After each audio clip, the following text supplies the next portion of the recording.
तो आज आपके लिए मटन चॉप्स की बहुत ही डिलीशियस, बहुत ही मज़ेदार रेसिपी लेके आएंगे। एक दफ़ा आप इसको बनाएंगे ना, यकीन करें हर कोई इसका फ़ैन हो जाएगा। तो वीडियो को हम स्टार्ट करते हैं।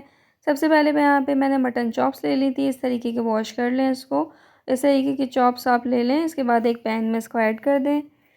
एक बड़ी प्याज मैंने ऐड कर दी थी यहाँ पर। 1 टेबल स्पून अदरक लहसुन का पेस्ट ऐड करेंगे यहाँ पर। इसके बाद हाफ़ टी स्पून हल्दी पाउडर का ऐड करेंगे। 1 टेबलस्पून भर के नमक ऐड करेंगे और पानी ऐड कर देंगे। पानी ऐड करने के बाद इतना पानी ऐड करना है कि ये डिप हो जाए बस।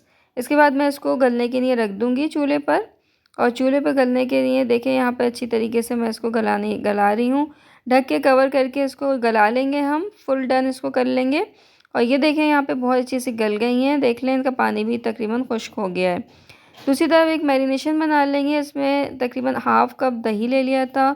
हाफ़ टेबल स्पून लाल मिर्च का पाउडर ऐड करूँगी मैं। 1 टेबल स्पून भुना कुटा ज़ीरा ऐड कर रही हूँ मैं।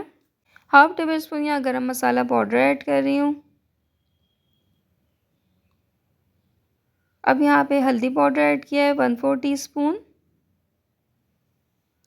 और ये है देगी लाल मिर्च। देगी लाल मिर्च 1 बड़ा टेबल स्पून आपने इस्तेमाल करना है।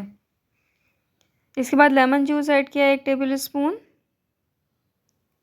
इसके बाद सारी चीज़ों को यहाँ पे मिक्स कर देंगे। एक ज़बरदस्ती मैरिनेशन हमारी तैयार हो गई है। ये देखें कितनी ज़बरदस्ती मैरिनेशन तैयार हो गई है हमारे पास।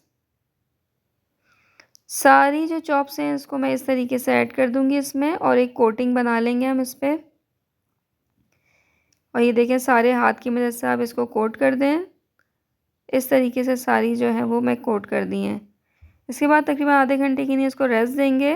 दूसरी तरफ पैन में ऑयल डालेंगे और हम इसको फ्राई कर लेंगे। डीप फ्राई बिल्कुल नहीं करना है इसको, थोड़े से ऑयल में ही इसको कलर देना है। और सारी जो चॉप्स हैं मैंने इस तरीके से डाल दी थी पैन में। और यहाँ तेज़ आंच पे इसको कलर दे देंगे हम दोनों तरफ साइडों से। 5-6 मिनट एक साइड से देखें कलर आ गया था तो मैंने इसको टर्न कर दी है। और बहुत ज़बरदस्त सी इसकी खुशबू आ रही है मटन चॉप्स की। इस ईद पे आप इसको ज़रूर ट्राई कीजिएगा। सारी चॉप्स इस तरीके से बनने के बाद जो है वो इसका जो जायका है वो डबल हो जाता है। तो यहाँ पर सारी चॉप्स मेरी जो है वो फ्राई हो गई थी। तो यहाँ पर मैं इसको अब अगर आप चाहें एंड में तो कोयले का धुआं भी दे सकते हैं, लेकिन जो है मैंने इस टाइम पे कोयले का धुआं नहीं दिया था। आप इस टाइम पे दे सकते हैं। ये वैसे ही बहुत ही डिलीशियस, बहुत ही मज़ेदार बनेंगी और बहुत चटपटी सी तैयार होंगी। तो यहाँ पे मटन चॉप्स बिल्कुल रेडी है। इतनी रेसिपी, उम्मीद आपको पसंद आई होगी। अल्लाह हाफ़िज़।